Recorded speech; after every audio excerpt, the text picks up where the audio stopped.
Okay, so yesterday I said, yo dog, I heard you like hackerspaces. And I said we're going to make, I said you like hackathons, and we're going to make a hackathon of your hackathon. So you can create a new kind of hackathon at a global distributed hackathon. And I said we're going to make D2020, and we did exactly that. And we have built 4 pieces of D2020, and I'm going to show you what they are. So the first is where this idea came from. A long time ago, I had this idea to make a game about the future that would be called Hindsight 2020, and it would be a giant oops game, where first you'd saw how bad everything got, and then you'd get to go back in time and try to change things, like a time travel. And I worked on a bunch of other stuff, and then we made this game called Code Hero. And Code Hero is a game that teaches you how to make your own games. And we just launched this. And the reason we made this game was so that people could make their own games that would teach all the other things that need teaching. So we've made a hackathon for all the people that need to make all the games, that need to teach all the things, to change all the things about the world that need changing, so that we don't end up in Hindsight 2020 dark future. So what we did was we put together an epic hackathon, which is going to be an 8-year hackathon. And the purpose of the hackathon is to make spinning beach balls. Make spinning beach balls. It's probably running at this space. The purpose of the hackathon is to get 2020 people to become 2020 game developer people. That's why it's called the D2020 developer. It's also because we need to roll 20s all the way through for the next 8 years, or we are going to lose the initiative in Dungeons and Dragons speak. And to roll for initiative right now, what people need to be able to do is jump on board. And so what we've done with the website is, we've created a system that is for onboarding people into programming. So a lot of people are not programmers yet, and when they come to D2020, they will be able to learn about programming on the spot. And so the way that that works is, you show up to the website, and you say, hey, I heard about this weird, extremely meta hackathon. What's the idea behind this whole thing? And what you find is this website called D2020.com. And it has this big dice and this calendar. Because we're getting people to make games before 2020 is out. And we are providing people a series of tools. So first we explain, this is a hackathon. There's going to be prizes. Our goal is to fundraise and crowdsource prizes all the way from $20.20 for showing up at all, because free money is even better than free pizza, all the way up to $20,200 for the teams that want to build really epic games to change the world. And we provide to them a game that we've created here at this hackathon, which shows a game that teaches you something. And what it teaches you is, of course, how to make a game that teaches stuff. We've created a series of instructions on how they can register on the website, and they can post their own game or their own change they want to see. So you could be an activist who wants to change the world, knows nothing about games, and say, hey, I want to change stuff. I know all about this thing. Who knows how to make games? And you could be on here and be like, how to make games. I have no idea what's important about the world, but I can help. So those people can find each other. It's like a matchmaking site for the hackers and the changers. And there's a very simple tool they can use, which we use for our simple game called the RenPy Visual Novel Engine. Have you ever played a Japanese dating sim? Don't worry, it's not an embarrassing thing to admit. And it's not like a real doll, okay? The RenPy game engine is a way that you can make simple stories where you have choices. And once you create a game like that, you realize programming is actually just a matter of giving people choices and letting them see the consequences of their actions. But you're going to want to grow out of that at a certain point and make more advanced, more 3D kinds of games. And so we have Code Hero. Code Hero is available to people to sort of move on from the visual novel setting and get into the 3D stuff. We have the university curriculum, which we've been building for Code Hero, so you can learn how to do education and how to make games. And we put together all of this with a team of 17 people. There's only 12, I think, in this picture. Julie, Gabriel, Simon, and Jay are hard at work nearby here and couldn't make it for the demo. And just a phenomenal team came together. And I would just like to get, I'm not even done, I just want to get Will there be 20 people in there? Yes. I think it was 17. That count is fluid. Yeah. The 2020. Yeah. Oh yeah, the 20. That's right. Exactly. Sorry. What am I thinking? Count I can't roll a 17. Count us, that's 19, and then count like the head rock. Oh yeah, Gavin totally helped me figure out. Rock, and then Yeah. rock, that's 20, that's 20. Yeah, there you go. So the game we created, I'm going to show you now, and you can create a game like this. We made this game in 37 minutes. You have an idea of what's possible with this technology. And you can download the game from the website. This is version 2. We actually finished it early, and then we've made it a revision. Is it included in the 37 minutes? Yeah. We made the first one in the first little bit. So you start the game, and this script was written by Julie, who makes health games, and her health game is featured on the website, which I'll show you the rest of the website in a second.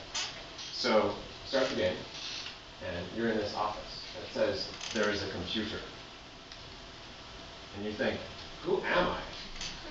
That's what you think whenever you walk into an office, right? Every morning. What should we do? Pick up the computer or jump out the window? Jump out the window. That's what every kid does when they play Code Hero. You jump out the window, you see a sign. You think you're pretty clever, you were back in the office. Who am I? This looks really familiar. Deja vu all over again. Should we pick up the computer or jump out the window? Okay, we're going to pick up the computer. So we pick up the computer. It says, type the following exactly. Print hello world. So type in print hello world. It says, hello world. Congratulations, that was your first line of computer code programming. What's your name? What's our name? 2020. 2020? Now, rock. Pleased to meet you, 2020. You are now a programmer. You can make your own games. My name is Julie. Would you like to learn how to make a health game? Yes or no? Yes. Yes.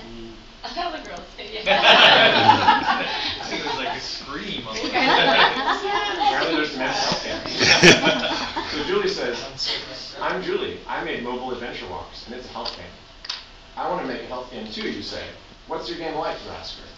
She says, I don't want to bias your game idea with mine, but I'll ask you some questions, and after you tell me what you want to make, then I'll tell you how I made mine.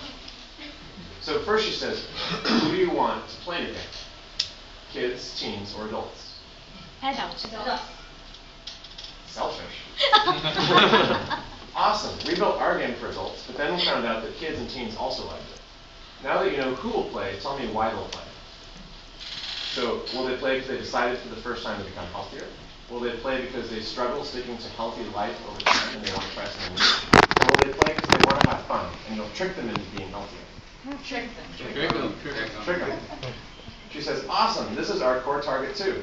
Fun can keep people playing, and it doesn't matter how good your advice is in the game. You need people to do it for it to work. How much does your audience care about fun? They need fun. It's not fun, then they won't stick to it. Or they love data and information. Data-driven Data information. Data-driven funny. She responded quicker, so she gets it. Okay, but be really careful here. Sometimes people think they want lots of data and they fade pretty quickly because either it's not helping them or it's too hard to keep track. If you do choose to show info and data, test how people react in the short term and over time. It sounds like you know your audience. What do you want your game to help them with? Eating, exercise, or weight? Exercise. Exercise. Excellent. That's what we chose to do too. Why do you exercise? It's easier to make exercise fun than dieting. Find out if your target likes exercise or if you need to avoid that word. Some people hate the word health and exercise. Nice. Weight loss games are super tricky to get right. So test. And then do more testing. You got them playing and coming back even if they have a bad week, and that's when it's toughest. Do you know what the biggest problem is that gets in the way of them living healthier? Is it they love food and they hate exercise, they don't have time to shop, cook, exercise, they don't have any social support, or they just plain aren't motivated, and they do the right thing for a while but can't stick to it? D. Motivated? Yeah. Is it D? It's a tough audience, but think how much you'll be changing their lives. We are helping this group by focusing our game on fun and getting them to exercise by accident. Make sure you test this audience because they are super picky. You want some extra tips? Sure. Yes. Here's some tips. Think about whether or not you want to include these things in your game. Points. How do you measure their progress? Recognition. How do they feel accomplished? Goals, short and long-term objectives for them to win. Vocabulary, use the right language for the right people. And fun. If you say it's fun, it better be fun. No pressure. Also, be careful when using competition. You may make the winner happy and everyone else sad, and sometimes people will go back to their old ways after competition's over. Beware rewards. Sometimes real rewards make people demotivated, so use sparingly and keep on testing. That's enough tips. That is enough advice and discussion. Now on to make your game. Want to see what it's like to play a fun health game? You can download Mobile Adventure Watch on your iPhone and you can try it for yourself. We're super excited for you as you build your own health game. Be sure to test along the way with your friends and enjoy all the new ideas they give you. The world needs more fun ways to be healthy, so get going and enjoy the experience.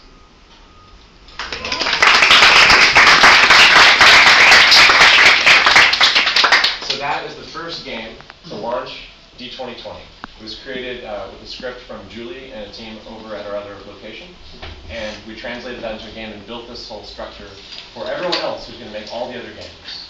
So we're going to provide more information in the future about how you can make your own game. And how many people here would like to make a game and think that they have 37 minutes to spare? Oh, we got it. 37 minutes? What? If you want to make your own game, because that's all I'm going to say. Awesome. Okay, well, you can all register. All you do is go to d2020.com and you click register. And you can create an account, and it will soon have all the features you need to build out your stuff. And the first thing you do is you go to create content, and you go to create a change, if you have an idea about what needs to change, or create a game. So you figure out what kind of game you want to make. And if that's about 15 volunteers, then we have about 2005 to go. So let's get started with the D2020. And this is the website that we built for it. The Drupal's nice, but Drupal's just kind of to begin with. This is the layout we got coming out. It's got video. You can watch a video about the walking game, about Code Hero. And the last thing I'm going to show you is just what this team was like, because I've done Startup Weekend before, and Startup Weekend I did before, it was like 4 programmers did all the work, and everyone else sat around like staring at them, like plants, trying to watch them grow. And this was a really amazing group. Everybody did a ton. So I just want to give a big hand for everybody, and then I'm just going to show a couple of clips. So,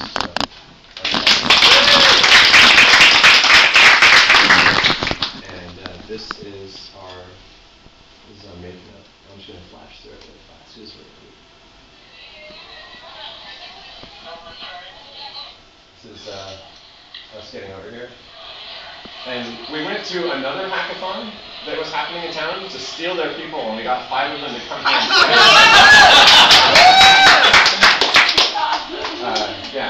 and we brought the pirate flag over, and we said, do you want to hack APIs, or do you want to change the world?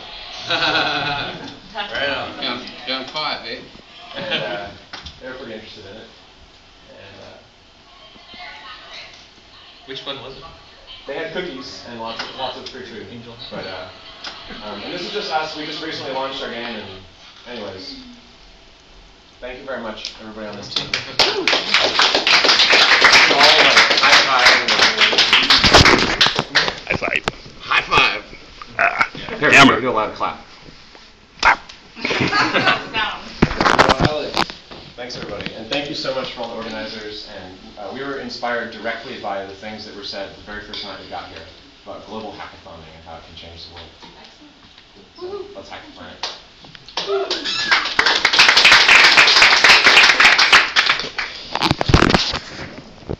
Yeah.